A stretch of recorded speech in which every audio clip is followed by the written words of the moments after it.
Hi, I'm Steve Simpson, the Director of Legal Studies at the Ayn Rand Institute. And joining me here today is Tara Smith, the Professor of Philosophy at UT Austin and a member of the ARI Board of Directors. And we're here to talk about free speech myths. So if you don't mind, let's just jump right into the issue. One thing I want to say up front is that, Tara, you've actually written on this topic, or I'll describe the article in a moment, but you've done a lot of writing on legal issues and on freedom of speech lately. Why don't you tell the audience a little bit about just some of the books that you've written to familiarize them? So I think it's always good for the audience to know about. Well, so I'm a philosopher, I'm not a lawyer. The last 10 or 12 years I have been writing primarily in legal philosophy, mostly concerned with the issue of judicial review, how judges, appellate judges, Supreme Court judges, others at the appeals level, how they make decisions, how they interpret constitutional law in particular. I've been doing a lot of writing on that, but then more recently, writing concerning the First Amendment, primarily religious freedom and freedom of speech, which are both forms of intellectual freedom, really. Right. And yeah, just recently I published a piece on certain misconceptions in some of the language that I think we all use, whatever our ideological position on the spectrum, left, right, we all tend to misuse certain terms when talking about free speech issues. So I have a piece on that talks about censorship and freedom and exceptions and whether free speech is an absolute. Right. And some of that I know you want to talk about. Yeah, definitely. Today. Yeah. And that article, the title of the article, so the audience can read it, is "The Free Speech Vernacular: Conceptual Confusions in the Way We Speak About Free Speech." Where was that published? I think it was the Texas Review of Law and Politics. I'm right, pretty well, sure that's who published that. Well, we're doing this this video for New Ideal, and we'll make sure we get a link up to that article. It is freely available at their site. Good. Yeah. So we want to talk about freedom of speech and various ways in which people make mistakes in their thinking about free speech. So I'm a lawyer, so we have a lawyer and a philosopher. I litigated for many years as a lawyer in constitutional cases, including free speech cases. And I have to say, I thought I really understood free speech probably until I came to ARI and I started thinking more deeply about it. And one of the things that is easy to conclude about free speech is that it's obvious why we protect free speech, and that most people understand free speech and most people support free speech. Now, I think if you were to ask most people on the street, are you a fan of free speech, they would say yes, of course. Then if you started digging into what they think about free speech and really understanding the meaning of both the concepts that we use and the right, I think they would break down a lot. There would be all kinds of confusions. There's very much, I've often used the idea of free, yes, it's free speech, but you can't offend people, but you can't talk about politics, but you can't do this and that, and there's all kinds of buts. But a lot of, and this is one of the reasons the article that you wrote I think is really important, is that what you're talking about in that article is how we think about free speech and how we talk about the concepts that we use very often, and how there's great confusion in a lot of those concepts. So essentially, the way I've put it is free speech myths, and we're going to talk about four. But what I want to do first is I want to talk a little bit about, before we get into what's wrong with free speech, let's say a few words about how people, from our perspective, from the objectivist perspective, should think about free speech and why we protect it. So let me throw out a few ideas, and you can too. But I mean, free speech is an essential right. So first thing to know about free speech is it's a right. It's not just this floating idea that trumps all other things, or I mean, oftentimes, and one of the myths that we're going to talk about is, or the issues that we're going to talk about is how we think about freedom of speech and property rights. That's an important issue. But we have to think about free speech as a right, meaning you have the right to speak your mind, and I would put it importantly as using your own resources, meaning nobody else owes you a microphone, so long as you don't violate the rights of others. And there are ways in which one can use one's free speech to violate the rights of others. Incitement, threats. Libel. Libel, that kind of thing. And people really oftentimes don't understand that. Another issue that's worth noting is why do we have the right to free speech? And let me tell you what I think about it, and then you can offer your thoughts on it. Free speech is a positive value. It's important for people to have the right to speak their mind, to think, to rely on their own judgment. If we are going to live and pursue our own happiness, we have to follow our own judgment. We have to think. We have to produce values. And we have to be able to communicate with people. And it's part of, I would call it the essence of being human, is the idea of thinking for yourself and speaking as a positive value in our life. It's often seen that free speech is the absence of a negative. It doesn't hurt anybody, so we should protect it. Our view, or at least my view, is it's a positive value. I mean, well, it is a positive value. Yeah. I mean, there's a lot in what you said. Yeah. And I sort of lost 3 of the 4 things No, it's already okay. because there was a lot in there. But first let's go back to very basic. Why do we have the right to free speech? I think of it as you have the right to speak freely for the same reason you have the right to sleep late on Sunday, for the same reason you have the right to go out there and try to make a living and succeed, for the same reason that you have the right to do anything you want as long as you're not infringing on others' freedom. So in that sense, I don't think there's any, in that specific sense, I don't think there's anything special about speech. It's one way of exercising your broader freedom of action, freedom to lead your life as you like because it's your life. But that's really crucial. Because it's your life, you get to do with it what you will, again, always as long as you respect others' freedom. But then to get to, I think, the latter part of what you were saying, speech is particularly important in the sense that for us, human beings, thinking. Yeah. I mean, thinking is do or die for human beings, right? We've got to be able to think rationally. That's how we live. That's how we meet our needs, fulfill our lives, make our lives sustainable and ever richer so that we can flourish and all. Well, in order to be able to think rationally, you need to be free of others' initiation of force. And that, well, I don't want to get us too complicated. That even comes back to what you were mentioning. There are these things like libel or incitement and so on, which are ways of speaking that infringe on others' rights, which is why you don't have them. Yeah, so right to engage in them. Right. I mean, I agree with that. I think that's, it's definitely, but you can make a distinction between, or at least let me throw this out there. It's a legal right that has to be protected just like any other right, but there's a moral component too, that it is connected to our ability to live our lives as human beings. Oh, it's central. Yeah, and we have to keep focused on that, on the positive value or the moral aspect of it, not just the legal aspect of it. Right, yes. So anyway, with that. But actually, can I go just ahead. raise one other thing? I do think, though, this is an important contrast, I think, between the objectivist understanding of free speech and of all rights and a prevalent, in a way, another myth that's caught on, I think, more generally about free speech and all rights. I think a lot of people who are champions of free speech for the most part are under the spell of John Stuart Mill's arguments and utilitarian thinking, according to which you have the right to speak freely because it's good for the rest of us. Because it's good in some way, shape, or form for society, for democracy to function. I mean, we see that kind of reasoning quite openly in Justice Breyer, often, among others. So Mill, John Stuart Mill, did make a lot of good points about the usefulness of free speech. But I think the mistake is to think that you should be free because, and only as long as what you have to say is socially constructive.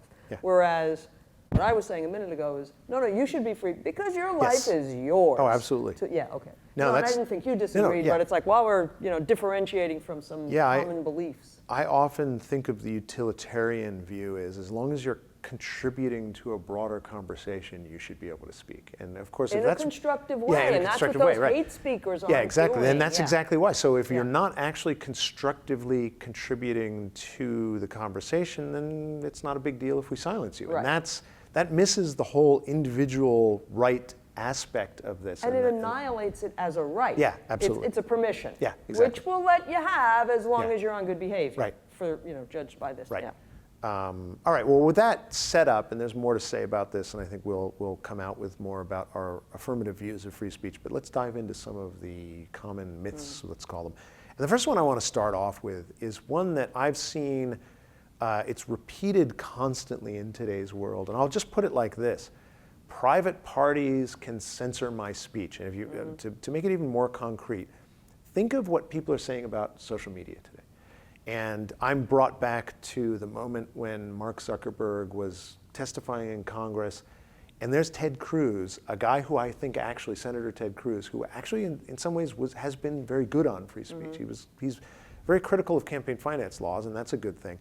But chastising Zuckerberg because Facebook is allegedly, as Cruz would put it, censoring political views of conservatives, which is viciously wrong, really wrong.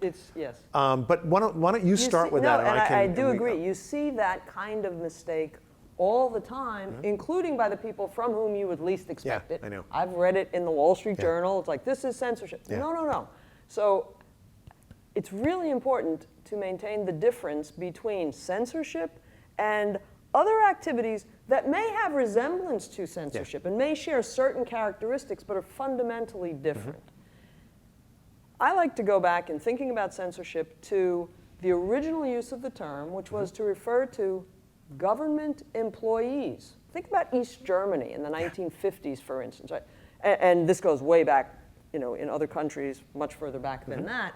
But the term censor originally referred to offices of government who would read your mail, read publications to see whether or not you'd be allowed to publish that or circulate that or send that letter and so on. Who would stop theatrical productions and so on. So censorship is government obstruction of a person's rightful freedom. Right. When a Facebook or a Twitter or any kind of private company, be it social media or any kind of private company, wants to put some conditions on either what its employees say when they're at the office or the kinds of T-shirts they wear. You may not wear a shirt broadcasting a certain message if you're going to work at it might be a two-man company, a 10 million people company, right? That's really the owners of that company using their property. You spoke of resources earlier, right? Using their resources, their property, to build the kind of company they want. If it's a platform for people speaking, to do that, but yes, to condition certain speaking or to restrict the speaking. Nobody else, the difference between the private and the public here, or the governmental, is nobody who doesn't want to use Twitter or doesn't like the conditions that Facebook puts on speech or who they ban or don't ban has to deal with Facebook. Yeah. I don't deal with I've never been on Facebook, right? But here's it, I pay my taxes. I get a traffic ticket, I pay. What's the difference? Oh, government makes me. Yeah. Right? Government it's the forceful obstruction of your speech, whereas a private company makes you an offer, in effect. You want to speak here? It's going to be subject to these. You don't want to? Okay, go your own way. Yeah. I don't have to worry, is the Facebook person going to catch me? Right. Because I don't use Yeah, only government can legally prohibit people from speaking on certain subjects, and they only do it by force. That's what censorship is. So you use the example of East Germany and others. I always think about it as the guys with the red pens who are reading the manuscript, and then bam, they're striking these things out. I think this is what people. This actually happened. People don't realize. I mean, this is real. Yeah. People were killed, had their noses sliced, had their limbs sliced because they said the unorthodox, unpermitted thing in this regime. Yeah. That's censorship. Damn, I can't post what I wanted to on Twitter. Yeah. That's okay, find another forum. And I would even put, I agree with you, find another forum, but that's especially, and so you can see this issue that I'm going to raise in a minute, especially in the context of social media, and then you could also think about it from the standpoint of newspapers, because we've gone through this before in America where people have said, if you're not allowing me a forum, you're censoring my speech. It happened in the 60s with broadcasting, it's happened with newspapers before, but when we see it like that, it really crystallizes for me the fact that not only is it not any kind of a violation of your rights for Facebook to say you can't use my forum? It's an affirmative exercise of their rights. Yes. And not only their right to property, because it's their company, and their platform. The platform is, Mark Zuckerberg invented this damn thing. He created this company, it's his. But also, it's an exercise of his own free speech, or we could put it as intellectual freedom, because you're really joining both action and speech. Before, and I think it's a really important point, a really valuable point that people miss. And to some extent, I'm in effect quoting you because you have been playing up this theme, I think, in some recent writings.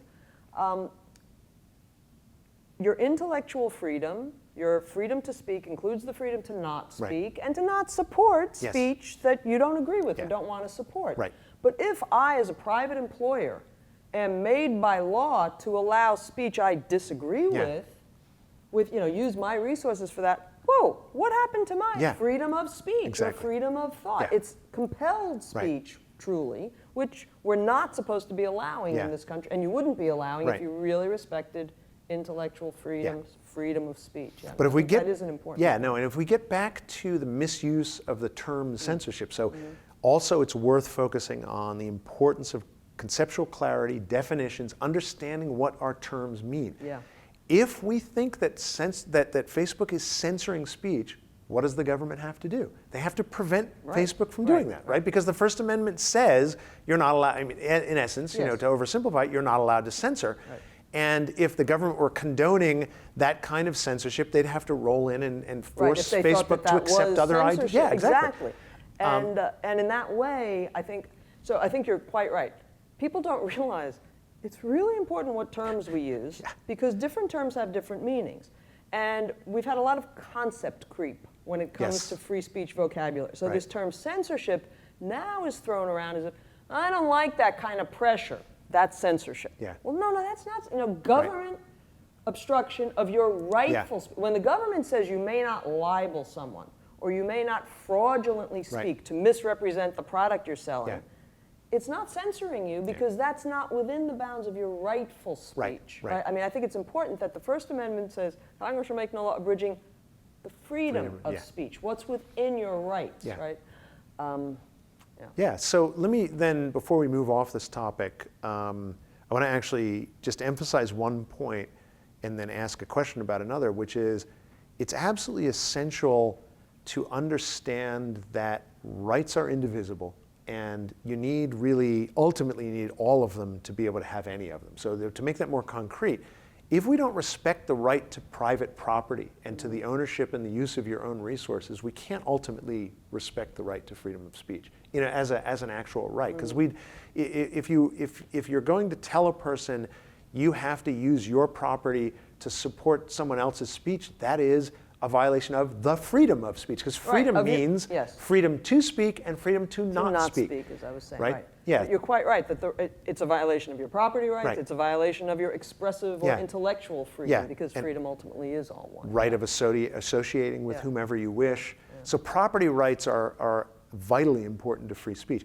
But the other one is, this is a question, and I want to get clarity on this a bit and figure out what you think first. What, though, do we call it when private parties use force against others to shut them up?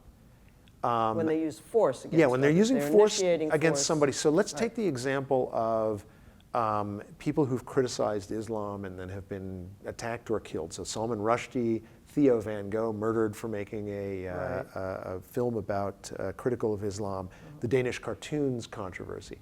And you have, these are essentially private individuals attacking people.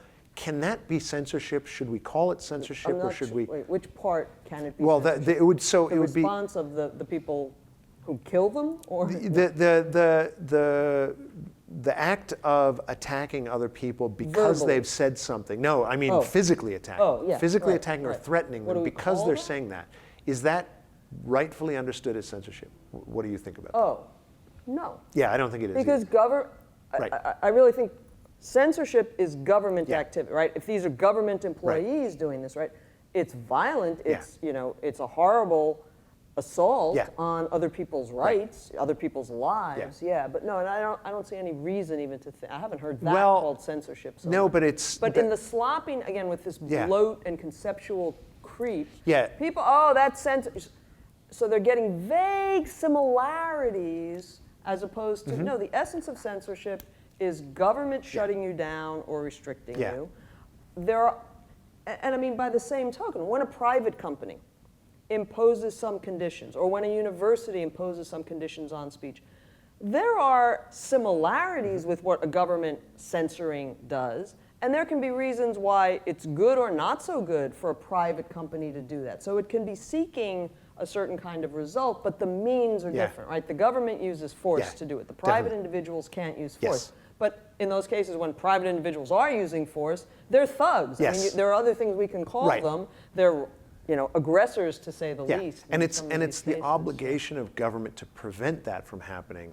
I mean, I would put it more broadly as government's role is to protect our rights, and if people's rights are being threatened in any way, it has to step in and prevent that. So if That's why we have it. yeah, exactly. So I just wanted to make yeah, that. yeah. All right, so let's move on to the next one. The next myth that I want to discuss is this idea. And there's a number of ways you could put it, but I'll just put it as free speech is not an absolute. We often hear that it's supposed to be an absolute, but of course it's not an absolute because we don't allow people to threaten each other. We don't allow people to incite violence. If we restrict libel, isn't that that's an exception Another to exception. freedom of speech? If again the point that we talked about earlier with things like Facebook is if I'm not allowed to say anything I want on Facebook, that must be an exception to free speech.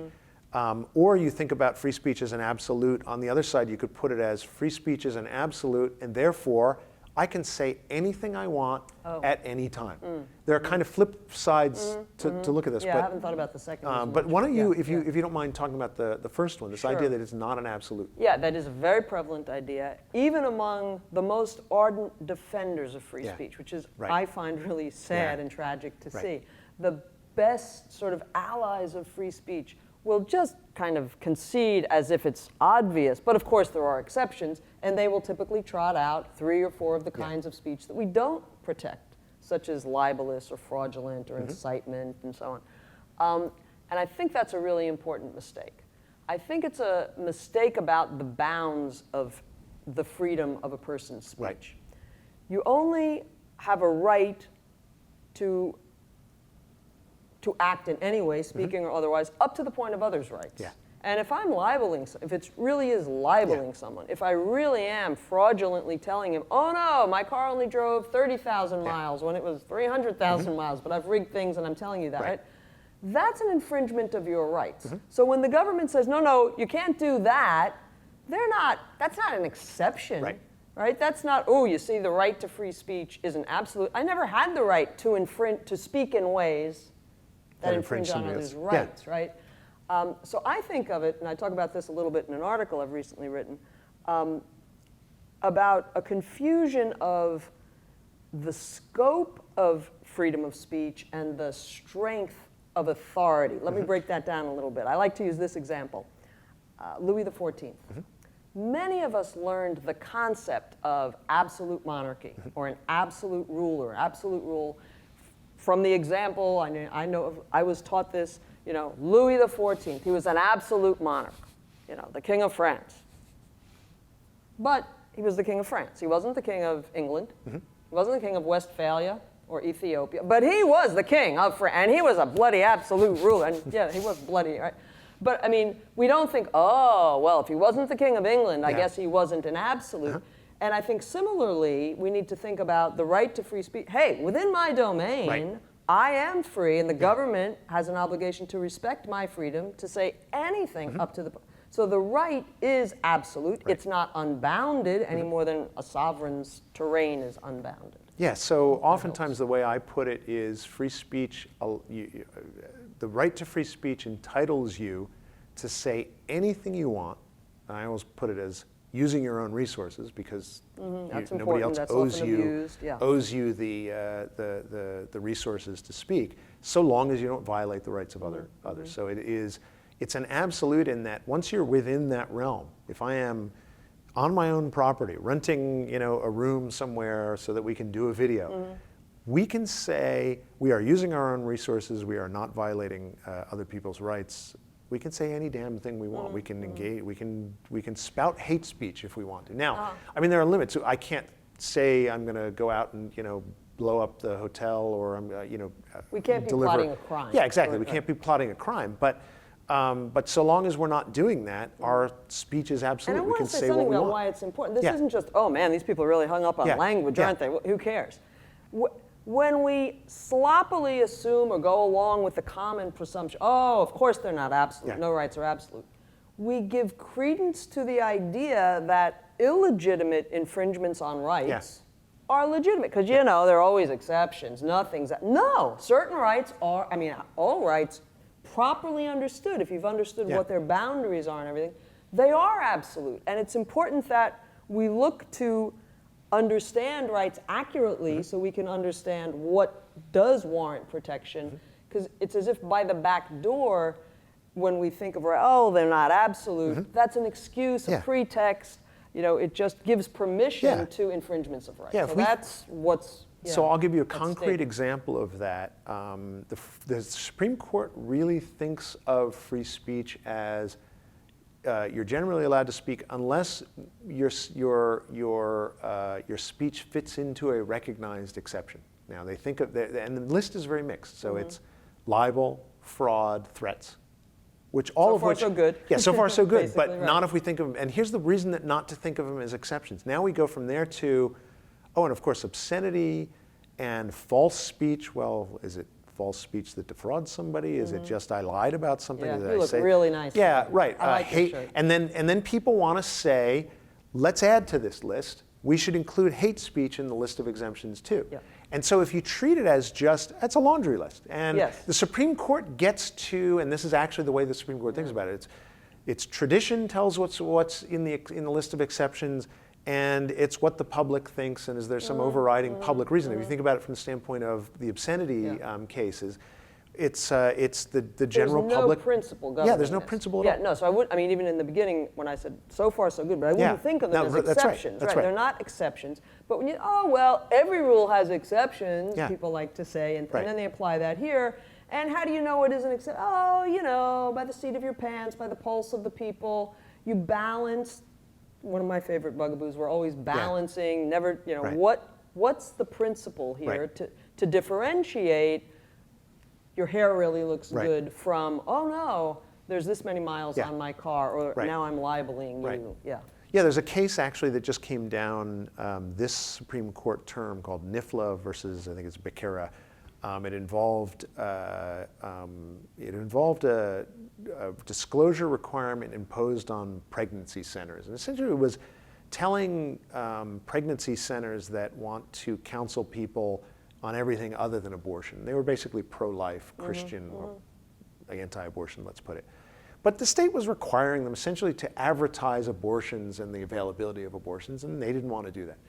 And I think the Supreme Court rightly held that this is a violation of their right to not be compelled to advertise messages they disagree with. One of the things that came up was, well, isn't there an exception for what they called professional speech that is licensed by the state? And Justice Thomas in his decision said, I mean, he rejected that argument ultimately, but the only reason that you can even have this idea that, well, we can just create exceptions to the free speech, to the list of rights that are, or types of speech that are covered, is if we have this view that free speech is just a laundry list of things, and then the Supreme Court just gets to proclaim from on high, this is protected, this is not protected.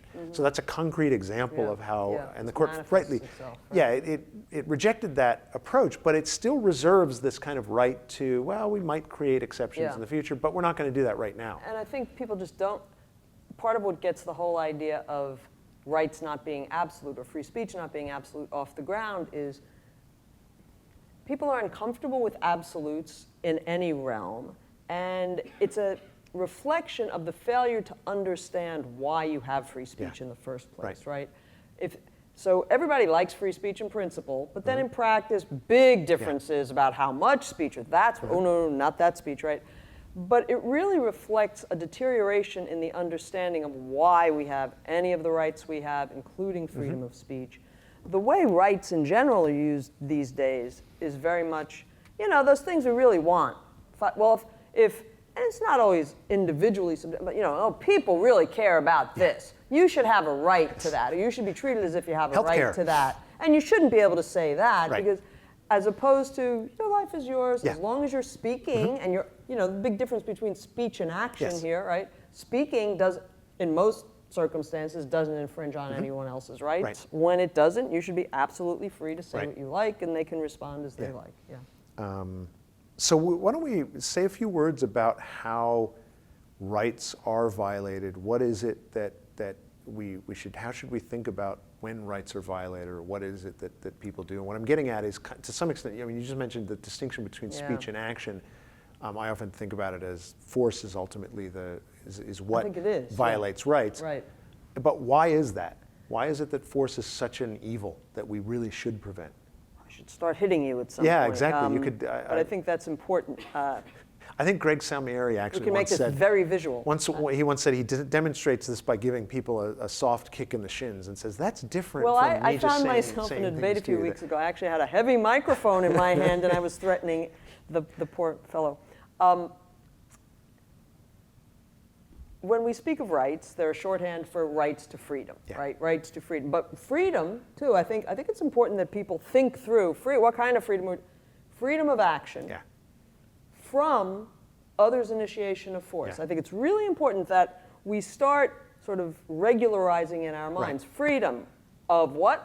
Freedom of action, to do what I want, to sing, to pray, to travel, to speak, to work hard, right? Freedom of action from what? Well, not from the weather, right? From him obstructing me in some way. How can he obstruct me? Physically. When he says things, it doesn't obstruct me. He can write things, he can give speeches, and I can disagree with them. I might agree with some, not agree, right? But the crucial thing is, I've got to co-opt, I mean, for his mere speaking or writing to influence me, because I can be influenced certainly for good or for ill. But I've got to be a collaborator in the influence, right? I've got to decide what I think of what this guy is saying, or the book that I've read by Karl Marx or Ayn Rand or whomever. Whereas I start beating you, if I really have weapons here, if I start putting a knife, I don't need any cooperation. Exactly. So it's force. Again, it's a visual description or very graphic, but it's like, that's what can keep you, prevent you from acting as you like. My words can't. And the key point, or one key point being, I can choose to agree with you or not. I can decide, and I have, this is how we move through life. We think and we take actions, and we have to assess the world and come to our own judgments. Ayn Rand once said, a gun is not an argument. It's a nice way. It's a very good way of putting it. When guns replace speech, guns are all that's left. As soon as you allow people to use force against one another, it's really persuasion or force, reason versus force. Once you allow people to introduce force into relationships, there's a crowding out function. There's like the bad principles drive out the good. There's no other choice anymore. I made this in a talk I gave recently, that as soon as somebody resorts to force and the government allows that to start happening, everybody has to resort to force, because there's no other option. I can't reason with a guy who's pointing a gun at me. I have to point a gun back at him. There's nothing I can do. And for what it's worth, I've just written a piece, but I've only started sending it out to journals. So I hope I have another article published soon on the speech action distinction. That's great. I'll look forward to reading it. All right, let's move on to the next myth I want to talk about is this idea that we often hear that free speech requires tolerance. So the answer to disagreement, or the answer to, it's really, I think disagreement is typically how it comes up, is we should tolerate everybody's views. That's the principle that governs our interactions amongst. Be nice, relax. Yeah, exactly. And what? So I think we need to make a distinction here. John Locke actually used in his letter concerning toleration. He argued in favor of toleration. Now, I think there's a difference between the way Locke used that and the way people in modern times. What Locke was talking about was freedom from being killed or being imprisoned. That's what he talked about. Because that was what was real, that's what was going on. If you didn't have the right religious views, in particular, was a big issue for him. Yeah, but the idea, so I don't know if you want to say, if you have anything to say about this issue of tolerance. I have a lot to say about it too, but why don't you start? Yes, I thought you did. Well, I think the concept is often misused as it applies to the realm of speech. I think it's a perfectly valid concept, tolerance. It's to allow behavior of which you disapprove, or something like that, right? when it's within your authority to not allow Right. it. So I'm not a parent, you are. As you were raising your daughters, right? You could tolerate certain behavior or not, and you made choices about because they were your daughters, right? You might have made some good choices, you might have made some bad choices, and I might think those are he should discipline those, right? But it was for him to tolerate what he approved of or agreed with or disagreed with, right? So that's what it is to tolerate, right? To allow behavior of which you disapprove, something like that. When it's yours to allow it or not, that's really you've got to be the person with authority. Right. When I respect your rights, that's not a matter of tolerating your behavior, whether or not I like what you're doing with your rights or not, right? It's not for me to not respect your rights. In the same way it is, I decide in my classes, will I tolerate them texting while I'm teaching? You know, but so it's not within my domain. When I'm just respecting your rights, that's not a matter of toleration. So it's a confused application of a perfectly valid concept, toleration, tolerance, from other spheres into the realm of this confusion of it with what respecting your rights. I'm not being tolerant. I'm just, you know, if I'm only truly respecting your rights, now I can go on to criticize what you said, but that's a different issue. But that's a really good way to put it. I have to say I hadn't thought about it from the side that you're thinking about it, but it's a really important one, which is that if I'm respecting your rights, there's no issue of tolerance or not tolerance, because I have no choice but to, or in a proper world. It's not for me not to. I would be wronging you if I interfered with your speaking. That's a really good way to put it. I often think about it from the standpoint of when people try to trade a proper understanding of rights with tolerance, so that it becomes the touchstone for how we deal with disagreements and with speech that we don't like, and even speech that is we find either deeply offensive or sometimes even speech that violates our rights. There's this blanket view of we should just tolerate all views, and I think it mixes so many things together. It mixes things, and I think it comes. I think the subtext is, and I don't think this is conscious or deliberate on a lot of people's part, but the subtext is, we can never be sure anyway. That's a really good point. We should tolerate, right? We can't be certain of it. So there's this kind of skeptical betting underneath. So, you know, you got to be tolerant. And we use the term also, we'll sometimes speak of a tolerant society. And, you know, we understand what's meant in that it's generally meant to refer to a more liberal society, but rather than understanding it as a matter of principle, a matter of respecting people's rights, you know, to their own lives, their own words, their own thinking, it relativizes it. It makes it all seem like, because nobody can be sure, and it's just kind of nicer, isn't it, if we all agree to disagree or get. But it's not a matter of tolerance. Yeah, that's true. And I think that's a really important And I think, isn't it right, correct me if I'm wrong, but that basic idea that we really can't be sure if we're right about things, if we're correct, if we're speaking the truth, that's another one that comes from Mill, or at least has been popularized by Mill. Because Mill was very much on the theory, and again, there's grains of truth in what he said. It's, you need debate and discussion, or it's good, let me put it not as you need, but it's good to have debate and discussion. Incredibly helpful. So incredibly you run workshops all the time with me and many other people, and we get together and we hash out ideas. It's and great we disagree. to have. It's wonderful. It's great to trade ideas with you, with Ankar Gate, with Greg Salmieri, with I know, and oftentimes we disagree on things, and it's good to get that disagreement because it pushes you to really think through, what do I believe? What's actually true? Other people. This is why people get feedback from editorial feedback, that kind of thing. And it can lead, and if you look at the history of the development of science, you have scientists debating things. All great ideas. Typically, there's people. Freedom of thought is what has generated. So it does definitely help advance truth. But the takeaway from that is not, you cannot. No single person knows what's true, but somehow, as a collective, we just arrive at truth. Or we should always doubt ourselves, or we should always doubt what the truth is. We can figure out what the truth is. It is very helpful to trade ideas with other people as a means of getting to that. And one of the truths that at least some of us have realized is you need to be free in order to think. Absolutely. No, that's definitely true. And that's why rights are absolute. And there's another component to the issue of tolerance, which I think is worth focusing on for a minute, which is this idea that, and I think this leads to a lot of conflicts. So oftentimes we see these conflicts on college campuses.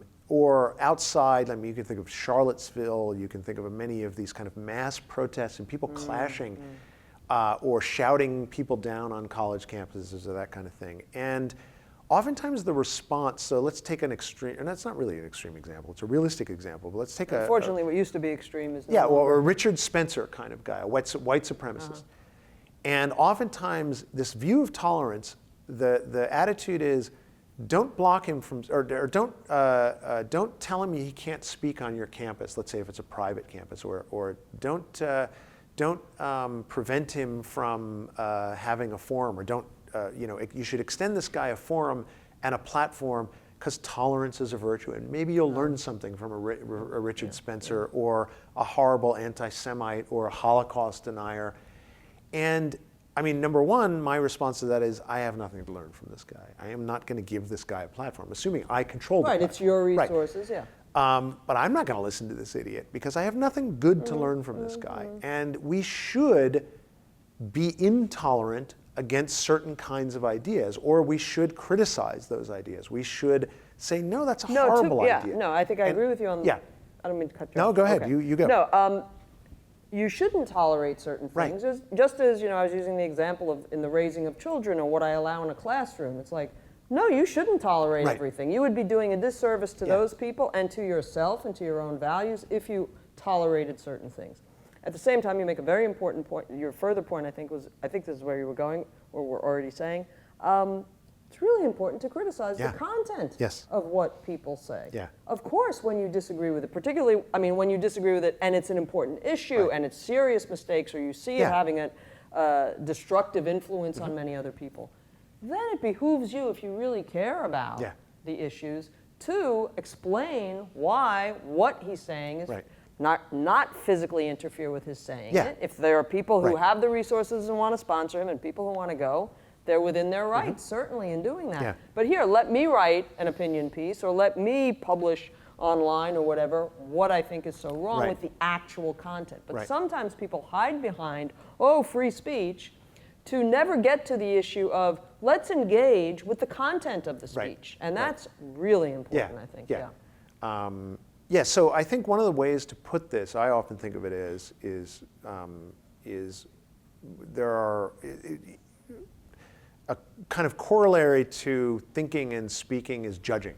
And you have to be willing to judge other people's ideas, the truth, the falsity, the good, the evil, and you have to be willing to make distinctions. And sometimes, and part of intellectual freedom, and our conception of intellectual freedom, and I don't really think anybody has this same conception, is it's thinking and speaking, but it's also taking action that's consistent with your thoughts and What's views. The it here? The whole idea of intellectual freedom. Intellectual freedom is not just about speaking and thinking for yourself. It's also about taking logical actions. And if you're prevented from acting consistent with your views, you don't have full intellectual freedom because you are, and you're in essence, if one can, or if the government can force you to associate, to give support, material support, to deal with other people that you fundamentally disagree with, that's as much of an attack on your intellectual freedom. Exactly. Is to inform your actions. Is to inform your actions. How you lead your life, right? That's the reason to try to figure out what, is there this God? Should I be going to that church?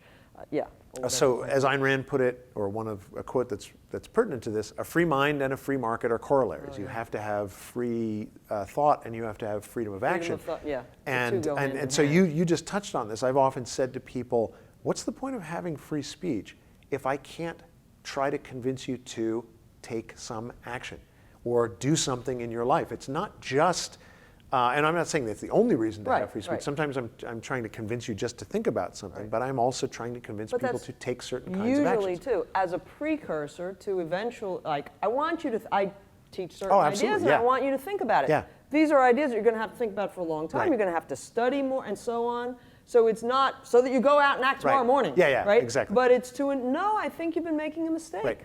Going to that church or subscribing to that ideology or whatever. But you need to think about it for yourself. But listen, enjoy the fruits of free speech, right? By sampling, by reading, by reasoning with the people afterwards and so on, to try to figure out what you think so that you can lead your Yeah. life accordingly, right? Yeah. It's not an end in itself. Right. Yeah. So respect people's free speech rights, but judge what they say. Judge what they say. Try to, not judge prematurely. Yeah, oh, absolutely. Right? You judge tentatively or Yeah. at certain points and so on. Yeah. But yeah, and just getting back to the point about, express what you disagree with. Mm-hmm. I like a way that I recently saw it put. Nadine Strawson has a recent book on hate speech, and toward the very end of her book, she says, I think I'm adding this part. We all know from police procedurals, you have the right to remain silent. But what Nadine Strawson points out is you also have the right to not remain silent. Exercise Yes. that right. Now, she's saying this at the end of a nice, I think, fierce defense of Yes. utter freedom of speech for the speech that is the most vile and disgusting, but not rights infringing, right? Yeah. So it should be free. Right. But because it's this racist or white supremacy speech and so on, you should exercise your right to not remain silent and try to explain and articulate why this is not right. Yeah, and that's a really important point, and I'm glad you raised Nadine because she's a mutual friend. She was also a law professor of mine, and I haven't read the book yet. But one of the things that, and I just want to close on this point, or you can obviously comment on it, is it's important to remember that it is, when it comes to bad ideas and combating bad ideas, it's on all of us as individuals in this society to adopt better ideas and to show why the bad ideas are bad. And so you should speak up. And the idea that government is going to do this for us is both, it's immoral and unjust for government to restrict our free speech rights, but there's also a kind of paternalism about it. It's, we're going to protect you from the bad ideas. And people come to think, I don't have to learn what's wrong with those ideas or engage. I can just allow government to do it for me. Yeah, obviously, everybody has lives to lead. They're the nurse, the teacher, the parent of 5 small kids, or whatever. I'm a professor. I do this for I'm really supposed to be engaging with ideas. So, but no, to the extent that one can, inappropriate, it's like, well, speak about it. Engage the issues. Yeah, so next one I want to deal with then is, next myth I want to talk about is, I call this the sticks and stones. It's not quite right to call it a myth, but let me articulate what it is. But it's a mixed issue. It's a confusion. It's the idea that we protect free speech just because it can't harm us. Now, there's a lot of truth in that, but I think there's a way in which it misses the value that we were talking about, not just of free speech, but the importance of freedom of thought and the positive, the positive value that represents in our lives. In a way, that's kind of strange to put it as just a positive value, because it's the beginning of all values. The fact that we think and that we have to think to survive and to pursue values and pursue our happiness. But here's the reason that I think this issue. Everybody's always heard the old saying, "Sticks and stones may break my bones, but names will never hurt me." And it's true, strictly speaking, that speech cannot hurt me, obviously. Speech alone can't hurt me. It has to be speech that motivates action or is part of a crime. We've talked a bit about that. Threats, incitement, fraud, that kind of thing. But just saying, even saying really harsh things to me, it can't actually harm me the way force can harm me. And it can't prevent me from functioning as a person the way force can. But there's a weird tension in saying the only reason to protect free speech is that it can't harm me, because at the same time, we recognize speech is really powerful. It is really important to have free speech. So ideas move the world. Exactly, ideas move the world. And good ideas move the world, bad ideas move the world. So what, the Communist Manifesto was published in the mid-19th century, and by the early 20th century, who had widespread destruction through the political system of communism. Flip to the good side, John Locke, publishes all of his works on individual freedom, and within about a century, we get the American Revolution. It's not the only thing that happened, but his ideas contributed to it. Ideas move the world. They are powerful in a sense. And if you hold it as the reason we protect speech is because it's not powerful, it doesn't really do anything in the world, you can easily come to the view that I think this, it just doesn't really matter anymore. Which it's is like, so what? Force is really practical. Speech is, it's something that people do. We'll allow it to happen because it doesn't harm anybody. Innocuous, But, and then I think this is where this ultimately leads people, or it can be a seductive path. But if it does actually have an impact, if it does start changing people's minds, if it does affect the way voters vote, right, in the whole campaign finance context, if we actually are influencing what voters think, if we're influencing what people think, well, then maybe we should prevent speech from, because now it's actually having an impact in the world. And I think you can see this in a lot of, well, I don't know if I want to say primarily the left or primarily the right, but both sides have had issues with speech when it actually matters, and that's the speech they want to control. Yeah. I think there are, I don't know, maybe a few confusions related in here, but yeah, I mean, certainly there is a prevalent idea that's formulated in different ways, but it's basically, yeah, speech doesn't harm anybody, so that's why it should be free. Yeah. I think harm is, and again, John Stuart Mill, famous for the harm principle, which applies to his view of government and liberty in general, and certainly that includes freedom of speech, right? It doesn't harm anybody, so it should be free. The way I think of it is that speech, per se, in and of itself, doesn't harm you doesn't harm anybody else in a government relevant way. What I mean is government is to protect our rights.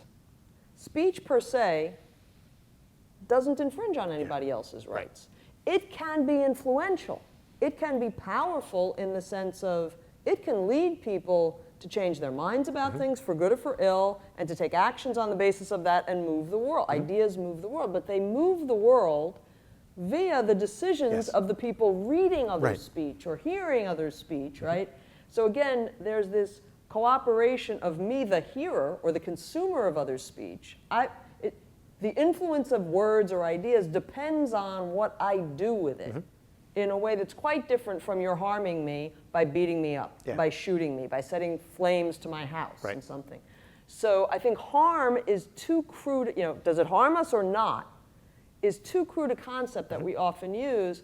The government is only concerned with a subset of harms, those that infringe on others' rights. So I think that's one way that I think about trying to clarify Yeah, definitely. this. Yeah. But part of it, and part of the reason I think this matters is that people we need a positive defense of free speech. We need a defense of free speech that holds that it's an actual good in our lives. And in a certain sense, I think we might be able to play up, it's precisely because speech and freedom of thought is so valuable, that it's so valuable that it be free, because so many different people have good ideas. Right. Or ideas that, oh, let me tell you this end of what's wrong with what you're doing and build on it. I mean, we were talking earlier about just the history of the sciences and developmental, development, progress in every sphere of life. I mean, when does that happen? When people are, when inquiry and research and examination is free and discourse is free.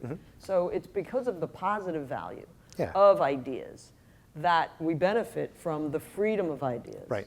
And so this gets to the objectivist conception of rights, or at least the moral, rights as a moral concept, I think. But I want to throw this out. You're the philosopher, I'm just the lawyer. But I think it's right to say that that in our view, the purpose of rights is to free us up to pursue values. It's ultimately to free us up to take the steps necessary to live lives and be happy, not just to sort of, I mean, yes, it's true. If you want to sit in a corner and die, you can do that if you want to. Right.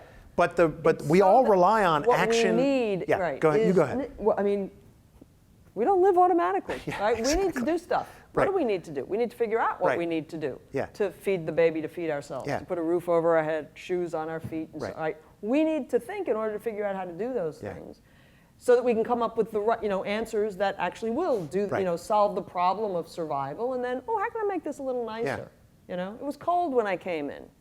Oh, all I had to do was press some buttons and it got warmer in this room. Why? Because people thought about how to figure out how to heat buildings, or not air condition them quite so much, right? So it is for the positive that, I lost my train in there a little bit, but it is for the sake of the positive that we need freedom. The one little quibble in the way you were putting it out before, we need rights to free us up. We're free to begin with, right? Yeah, that's, I mean, well, to protect our freedom. To protect our freedom, because our freedom is the sort of sacred bedding, again, that the platform that's necessary for us to do the kind of thinking that we need to do, the kind of acting that enables us Yeah. to flourish. Yeah, no, that's a really crucially good point to make, is that we create government to secure our freedom and secure our our rights. freedom, that's, yeah. Yeah, yeah. So Good let me, wording on the part of the I'll founders. put, yes, exactly.